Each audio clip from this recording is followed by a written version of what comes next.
from New England, where you have a pretty extensive history with the slot position, probably one of the best slot receivers in the game. Why has that position not emerged or been an impactful position here so far?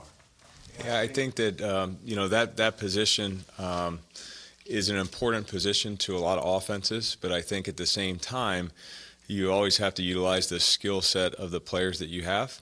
And certainly we've utilized Mike Gesicki in some of those ways that you would utilize a slot receiver. I think that we have receivers on this roster that have great strengths and a skill set, and some of that is more of an outside receiver type of player. So, again, I think it's just playing to the skill set of the players on your roster as much as anything. But I think that you can make up for the production of that slot player in your offense with other ways to do it. And certainly, that's something I've been very pleased with, for example, with Devontae Parker, is his ability to play outside the numbers, to try to make up for some of the production that we might have had in another offense with the slot player. Chad, Ryan Fitzpatrick passes to 9 different receivers in that game. Is that one of the ways you replace someone like Preston Williams, by spreading the wealth? Yeah, I think that's really important. When we had a player in Preston that was as productive as he was and important to our offense, we think it's very important here moving forward, as it was last week, to try to distribute the football to multiple players that are very capable. That's the good thing about this for us right now, is we have players that we're confident in that can kind of combine to make up for some of the production that we were going to lose with Preston. So I was pleased with those guys in their roles of being maybe in different roles than they've been, and being able to be productive and to kind of combine to produce some of the production that we had at those spots. Chad, how did you see the return of Daniel Kilgore impacting the offensive line?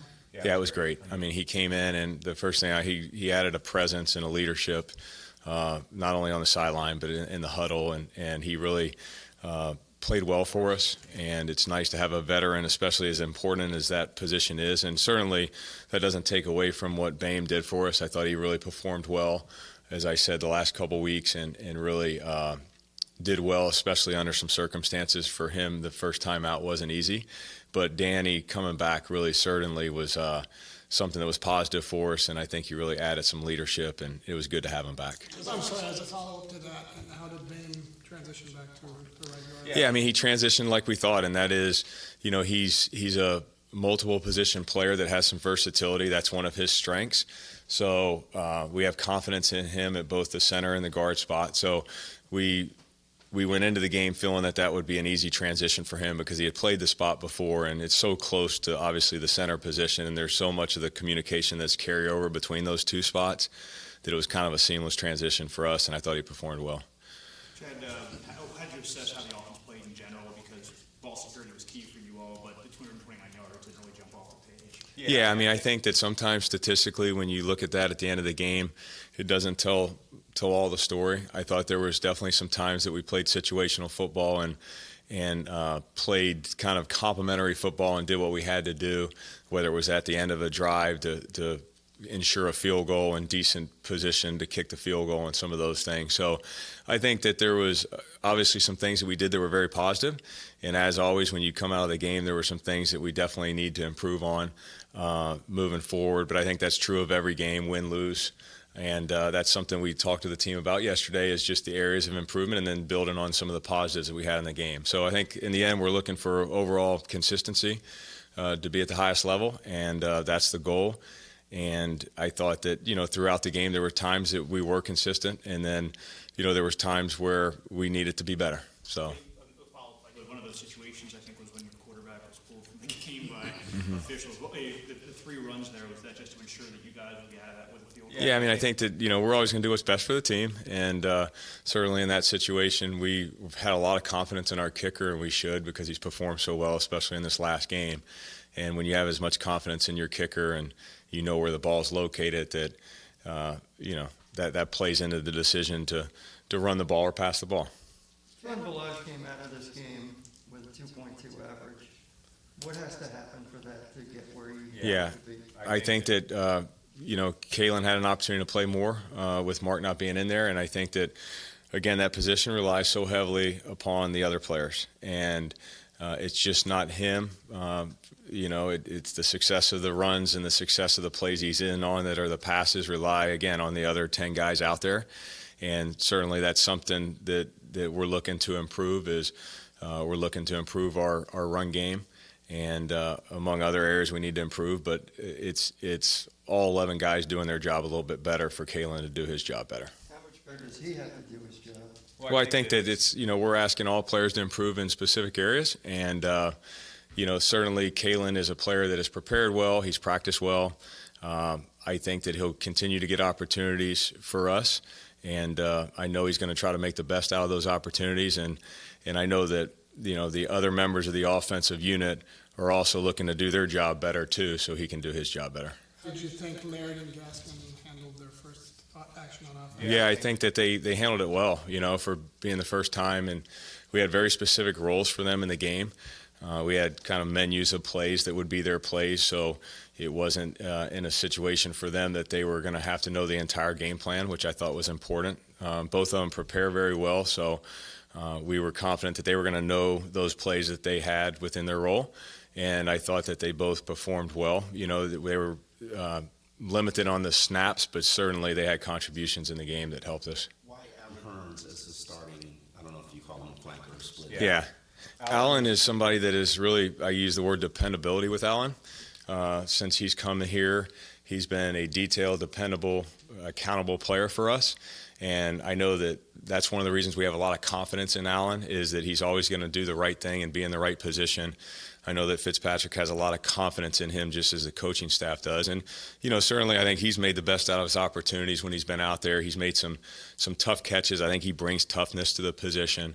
I think he plays extremely hard. I'm really glad he's on our roster. Vision for Gary Jennings now that you have him on the team? Yeah. Yeah, so Gary spent the last week of trying to get acclimated to, not only our offensive system, but just the way the building is and getting to know faces and all those things and learning names.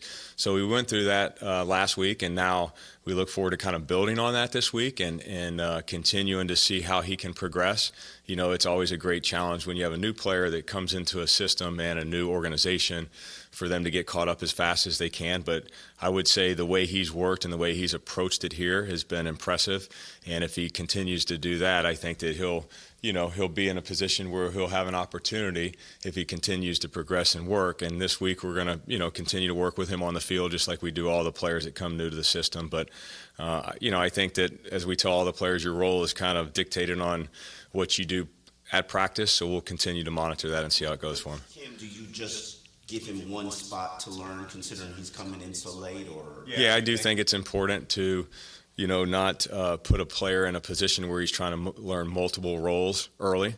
So we'll have him learn a certain type of position, but it's not going to be necessarily, hey, you're always in the slot, you're always outside. I mean, the way we tag our positions identification offensively is we'll tag him a certain, call it letter, and then we'll be able to move him around accordingly. So we're not going to lock him into being, hey, you're just a slot receiver, you're just an outside guy, but he'll be in a position where he won't have to learn the entire offense. The 15 snaps for Jakeem, is that about what you want from him, or was that a surprise when you saw the box score that he had that feel? Yeah, I think that the way we've done the skill position, again with the loss of Preston and Mark last week, is we tried to do it by committee some. So we definitely had a very specific plan on how we were utilizing those guys. And I think so much of that, when you go into the game, it can be slightly altered by the way the game goes. Some of the plays that we have on the call sheet that might have increased his role or his participation might have, be affected by the way the game goes. So I think sometimes that changes. So I don't think it's ever set in stone, but Jakeem is somebody that will continue to have opportunities, to have, an opportunity to contribute to us in the way that he does. We'll utilize his skill set and his strengths to the best that we can. And I think that there's going to be guys that fall in his category too, where we're going to try to do the things that they do well.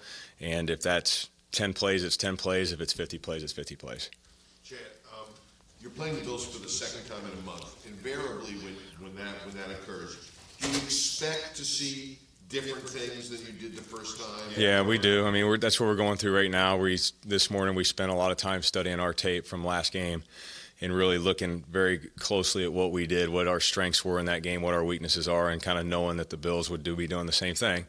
And I think that's kind of where the game planning starts when you play a divisional opponent for the second time, is you evaluate the first game, quite a bit, and you move forward from there. How would you assess Walford's development since he rejoined the team? Yeah, it was actually, I mean, he's come in and he was in good condition when he came here, which I think is important when a player, hasn't been with a team for a while. That's always a concern you have. There is the overall physical conditioning. And I thought his conditioning was good, which allowed him to get reps and get in there. And I was really impressed with the way he played in this last game. It was a limited number of snaps, but he had a big third down conversion for us, and he did exactly the right thing the way he was coached. And, Clive has done a good job since he's been here, and he's a big target that adds another dimension in the pass game, and he's competed in the run game as well. So I think he's done a good job, and it all started with him being ready to go when he got here. What was your vision for Julian Davenport now that he's on the road back? Yeah. So Julian certainly was somebody we were really excited about when he was in the lineup, and then we were sidetracked with the injury. I think the training staff has done a great job of getting him back, and the strength and conditioning group have gotten him to the point where now we're ready to have the opportunity to go play again. So as I've said with the offensive line, there's a lot of moving parts all year. There's nothing set in stone, and I think that's going to continue to be the case this week. I think he'll have a chance to continue to get in there and progress and see where he is physically. So would you say he's in the mix to compete to regain his spot? Well, I think that definitely he's going to be in a position to go on the field this week and practice and see how he does, just like he's done, whether it's with the strength and conditioning group along the side or he actually gets some team reps with us. I think we're still kind of in a waiting period on that, but certainly if he is back in full strength and full participation, then I look forward to him being in there if that's the case. Yeah. Good. You guys have a great day.